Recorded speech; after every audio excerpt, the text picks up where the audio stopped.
"You can help straighten this river," said Paul Bunyan to Babe. "All you have to do is pull."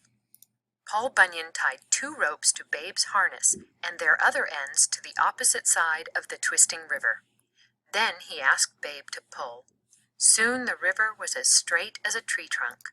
Finally, the 2 friends could float hundreds of logs down the river to the sawmill.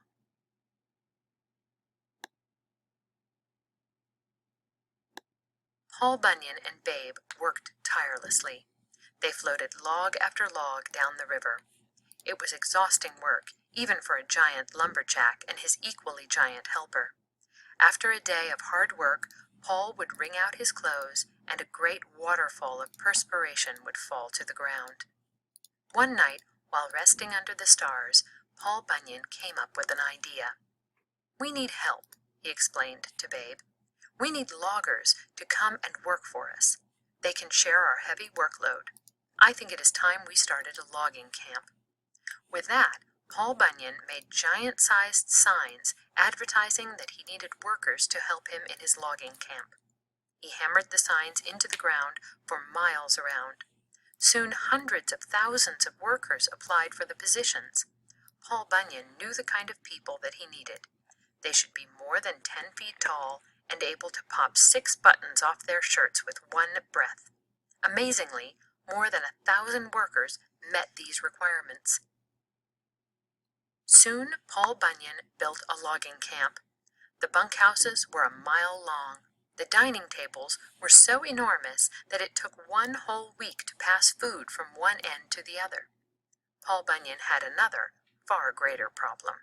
The camp cook could not make food quickly enough to feed the 1,000 workers with their huge appetites.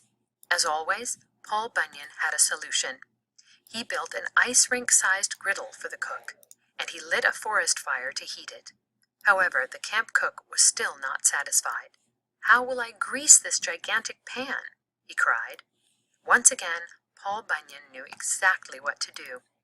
He had 100 men tie bacon fat to the soles of their shoes. Then they skated around the pan to grease it. Every day, Paul Bunyan solved problems at the camp. When the workers suffered from frostbite, he suggested that they grow their beards. The men grew their whiskers down to their feet. Then they knitted their beards into socks. Paul Bunyan had started out life alone in a gloomy cave. Now, many years later, thousands of workers in the logging camp looked up to this larger-than-life giant lumberjack. Yet Paul Bunyan never tried to impress anyone, and he never tried to be someone he was not. Paul Bunyan and his faithful friend Babe helped many people during their lives. They cleared trees so that the farmers in Kansas and Iowa could plant wheat and corn. For years and years, the loggers sat around the camp after a hard day working in the woods, telling stories about the heroic Paul Bunyan. They talked about all his good deeds and the good times they had shared with him and Babe. The loggers also told a story of Paul Bunyan's journey through Arizona.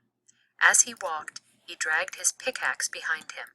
This created a large ditch. Today, we call that ditch the Grand Canyon. But the wilderness was always calling Paul Bunyan and Babe. They were last seen wandering toward the Arctic Circle. It seems a curious place for a lumberjack to want to go, because trees do not grow in that vast icy land. Maybe Paul Bunyan and Babe wanted to visit a frozen frontier where they could rest for a short while.